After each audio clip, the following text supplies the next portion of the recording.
മാലതി, മാലതി,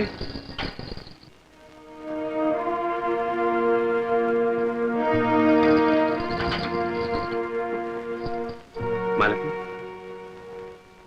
വരൂ ചേട്ടാ. ചേട്ടനെ പോലുള്ളവർ ഇനി ഇവിടെ വരാൻ പാടില്ല.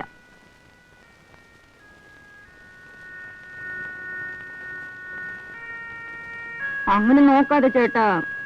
ഞാൻ എന്താ ഉടുതുണിയില്ലാതിരിക്കുകയാണോ? ചേട്ടനോട് ഞാൻ കാശ് വാങ്ങിക്കില്ല. ഞാൻ ചേട്ടനെ നന്നാക്കാൻ ശ്രമിച്ചു, ചേട്ടൻ എന്നെയും. പക്ഷെ എന്ത് ഫലം? ആഗ്രഹങ്ങൾക്ക് ഉണ്ടല്ലോ ഒരതിര്.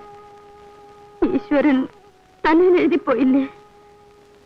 ദൈവത്തിന് പോലും ഇഷ്ടമില്ല. പിന്നെ എങ്ങനെ നടക്കും നമ്മുടെ കല്യാണം? അതല്ലേ തക്ക സമയം നോക്കി നിങ്ങൾ ജയിലിലേക്ക് അയച്ചിട്ട് എന്നെ വീണ്ടും ദൈവമാണോ വീണ്ടും ഇതിലേക്ക് അയച്ചത്? നാണമില്ല ഇങ്ങനെ പറയാൻ. എന്നാൽ നിങ്ങളാണ് വാങ്ങിയ കടം തിരിച്ചടയ്ക്കാതെയാണ് നിങ്ങൾ ജയിലിലേക്ക് പോയത്. ആ കടം ഞാൻ തിരിച്ചടച്ചു. എങ്ങനെ? വീണ്ടും സമ്പാദിച്ചു എന്ന് പറഞ്ഞ പോരെ? അവന്റെ മുഖത്ത് വലിച്ചെറിഞ്ഞ് ഞാൻ ആ കടം വീട്ടി.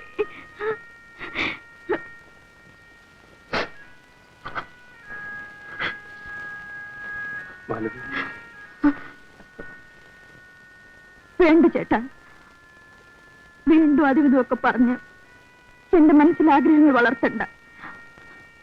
പക്ഷേ നമ്മൾ ഒരുമിച്ച് കഴിഞ്ഞ ദിവസങ്ങൾ ഞാൻ ഒരിക്കലും മറക്കില്ല. എന്റെ ഓർമ്മയിൽ അതൊരു സുഖസ്വപ്നം പോലെ കിടക്കും. കൂടിപ്പോയാൽ 8-10 കൊല്ലം കൂടി. മാർക്കറ്റുള്ളവരെ അങ്ങനെ കഴിഞ്ഞുകൊള്ളൂ.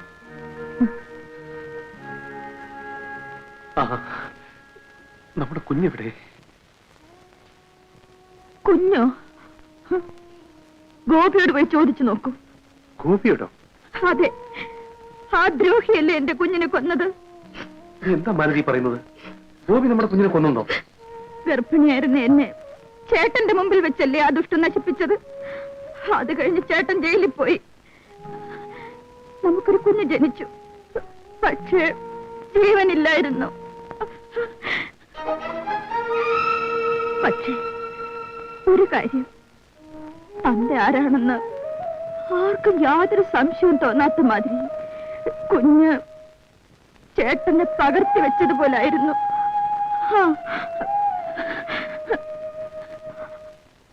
അടുത്ത ജന്മത്തിലെങ്കിലും ദൈവം നമ്മളെ ഒന്ന് ചേർക്കട്ടെ.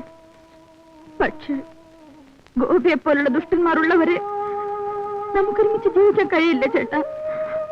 ഒരുമിച്ച് കഴിയാൻ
വേലോട്ടാ,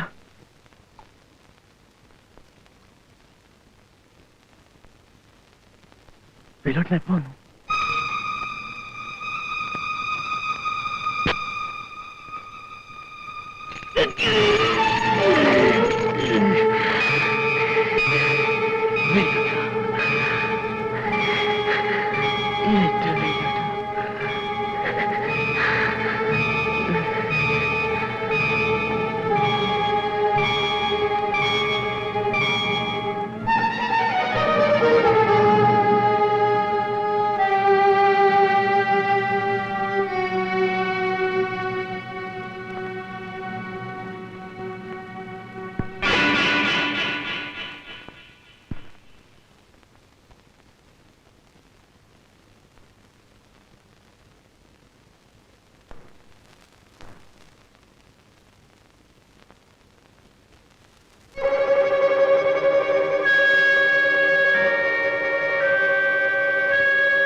ചേട്ടാ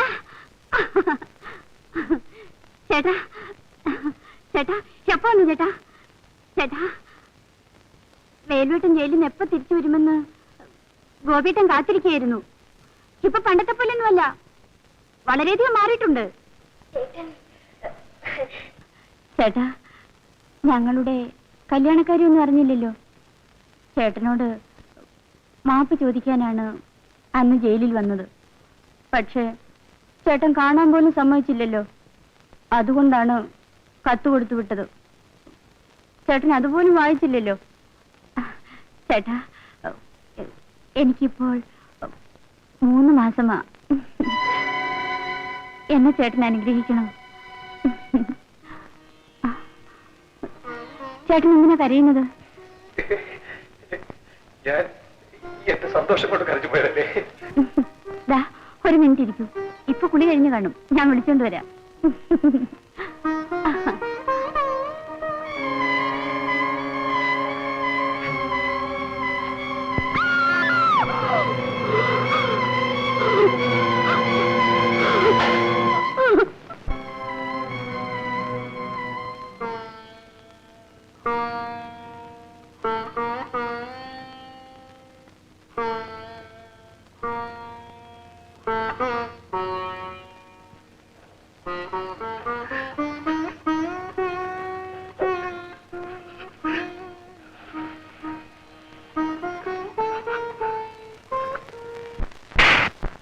മര്യാദയ്ക്ക് കാശെടുത്തോ, ഇല്ല നിന്റെ മാനം കെടുത്തി കളയും. കൈയടക്കടി.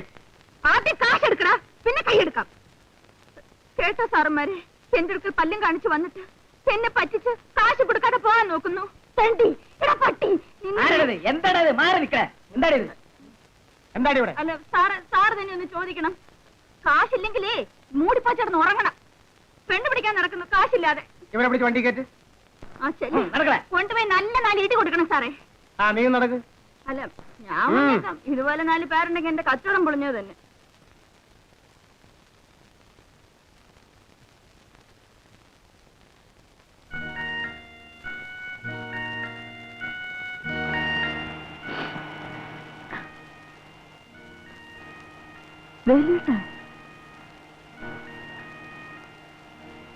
വ്യഭിചാര കുറ്റത്തിന് ആണുങ്ങളെ പിടിക്കാറില്ലല്ലോ.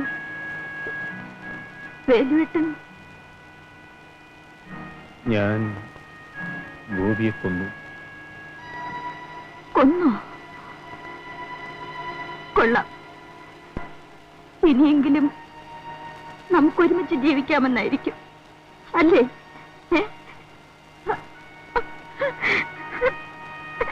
താളം തെറ്റിയ രാഗങ്ങൾ, തകർന്ന ജീവിതങ്ങൾ, കാലം രചിച്ച കോലങ്ങൾ, കറുത്ത ചിത്രങ്ങൾ, കറുത്ത ചിത്രങ്ങൾ. താളം തെറ്റിയ രാഗങ്ങൾ